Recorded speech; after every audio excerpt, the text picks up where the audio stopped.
What's good, Commanders fans? So it is officially official. Adam Schefter tweeted it out. Every beat reporter has tweeted it out that the Commanders, Jeremy Fowler says Kliff Kingsbury will be the new Commanders offensive coordinator. Source confirms. Big land for Dan Quinn. So this is a huge hire, man. Of course, the speculation with Caleb Williams to DC.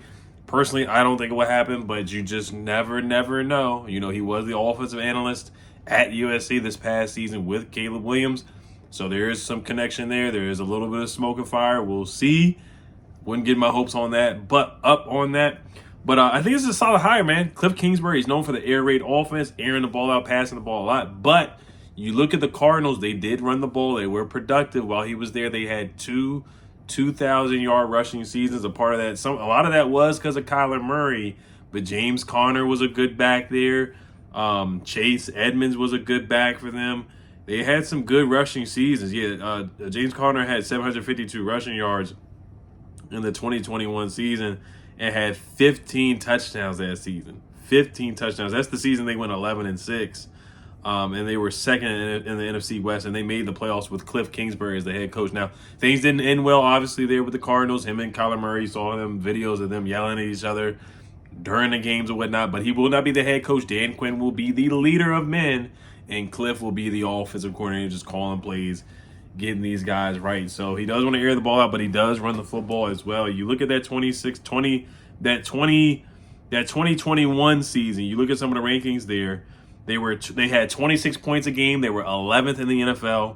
They were 10th in the NFL, 122 rushing yards per game. They were 10th in the NFL. And then passing yards, they were 271 yards.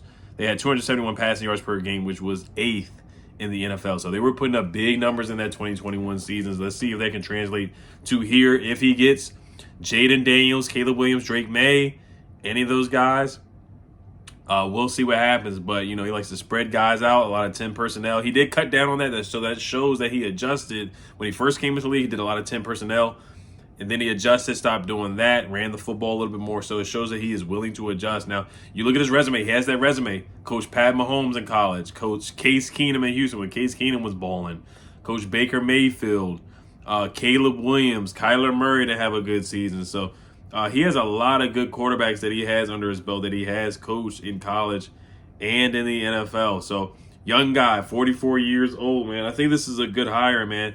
And I don't think he's a guy that's really going to be poached from other teams because you saw what happened with his previous stint. Now, if he does do really well, maybe he's taken away. But for a defensive-minded head coach like Dan Quinn, this is the kind of guy that you want to bring in.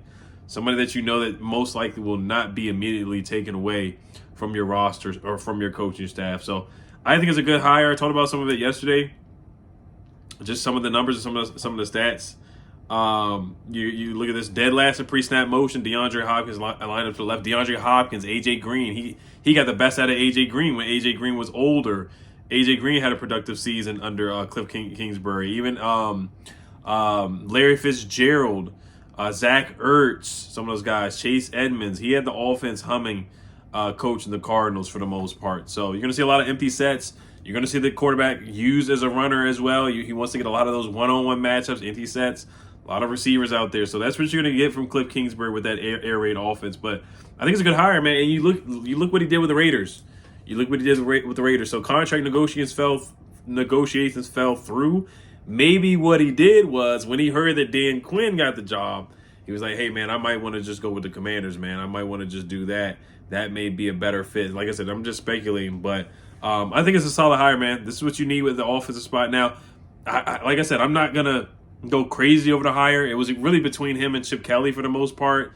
They were interviewing Brian Johnson from the Eagles. That would have been a terrible hire. And then Matt Canada from the Steelers. That would have been an awful hire. So I think from the group of guys that were available, there were some guys from the Niners that they could have went after as well from the Kyle Shanahan tree. But I think this is a good hire, man. I think this is a solid hire. I'm not gonna say a home run hire, but I think this is a darn good hire, man. I think it's a good hire, man. 11-6, 8-8 in his second season as a head coach with the Cardinals. The first season was 5-10-1, but you know he was able to lead and make the Cardinals better from where he started to go from 5-10-1 to 8-8 to 11-6, and then his last season they were 4-13. Then he got fired. But like I said, he had DeAndre Hopkins. He had some talent there. He got the best out of his talent for sure. I will say that. So he did a good job with that. Where's some of Rondell Moore was on the team. Christian Kirk. He had a good season at Christian Kirk. Christian Kirk had 77 catches for 982 yards. DeAndre Hopkins had 42 catches for 572 yards that season. He only played in 10 games, though. But there was a season where DeAndre Hopkins had 1,400 yards receiving. That's what I want to see with Terry. Jahan Dotson already tweeted out saying this is tough. B-Rob already tweeted out saying how happy and ecstatic that he is. Fire emojis and whatnot. Can he get the best out of B-Rob? And I do want to see what he does. I know he's going to do a lot of shotgun runs, shotgun stuff like that. That's the thing with Bieniemy that the majority of us did not like, the shotgun runs on 4th and 1, 4th down, and just, basically throwing the ball backwards and screen pass, stuff like that. He's going to do a lot of that too, but I do want to see what he does in those 3rd and 1, 4th and 1 situations. If he can play some smash mouth football, get B-Rob in those situations, use B-Rob to the best of his abilities where he's going downhill and being physical. So I do want to see that. He was able to do that with James Conner and other guys like Chase Edmonds as well. And I think whoever you have at the quarterback position, he's going to be used as a runner a lot. They're going to be used as a runner. Yeah, Zach Ertz had 56 catches for 574 yards in that same 2021 Cardinal season where they did make the playoffs. So, he found a way to make the Cardinals better and get Kyler Murray humming and going for that one season. So I'm intrigued, man. I'm excited, man. I'm excited. I think this is a good hire. It's a darn good hire.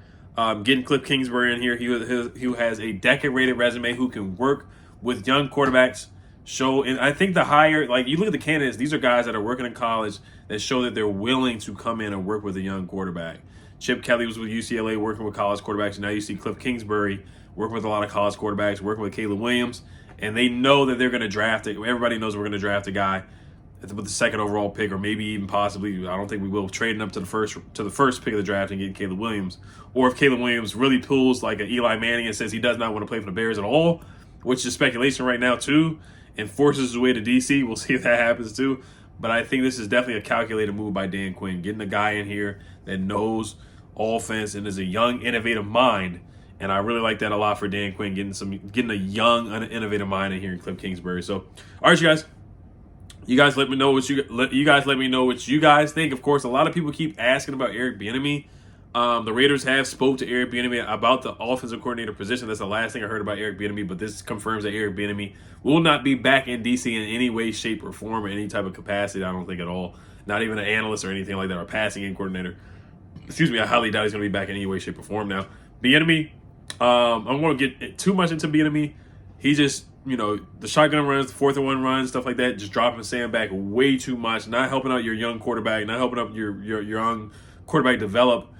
I just don't think he's better. I think Bieniemy's better suited for a veteran guy. You saw what happened with Jacoby.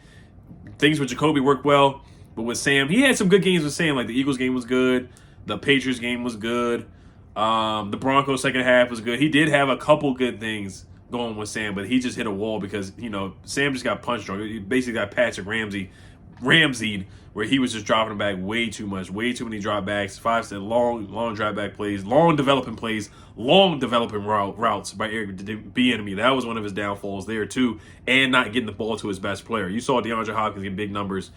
Kliff Kingsbury got the ball to his best player. And that's one thing with Terry McLaurin. He's got to get the ball to his best player, and he cannot have a game where he's saying that he's running cardio. That just cannot ever happen. It's interesting that Bieniemy did better with Jacoby Brissett, but you have to take into account Jacoby came in both games where we were down, and I'm not going to say they were playing prevent defense, but you have to take that into account as well. But he did, for some reason, Bieniemy did a better job with consistently with Jacoby Brissett. He had some good games with Sam, but just the long developing routes, shotgun runs on 4th and 1 and stuff like that just was really, really frustrating. And just not getting the ball to your best player, not getting the ball to Jahan Dotson either enough. So those are the things I'm looking for. Kliff, getting B-Rob in the best spots. Let's get a tight end here, a better tight end here for Kliff. And Kliff wants to use that tight end position with Zach Ertz, like you saw with Zach Ertz. He wants to use that tight end.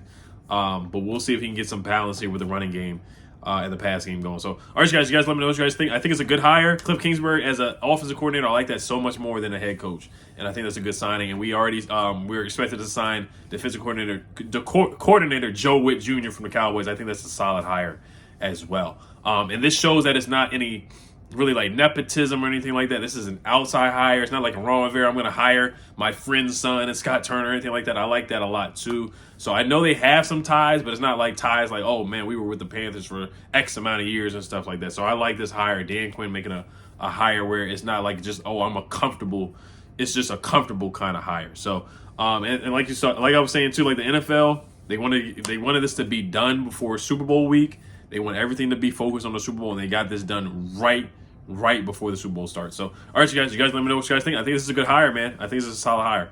Like I said, I can't give a grade yet. It's just too early, but I think this is a solid hire. I don't want to make too much of an opinion on it, or just judging it, get too hyped or too excited or too down on it. It's just a wait and see approach, man. Like I said, last year we got too excited about the EB hire, so I learned my lesson on that. I'm not going to get too excited. I'm just going to wait and see how this plays out. All right, you guys, that was Commanders. Peace.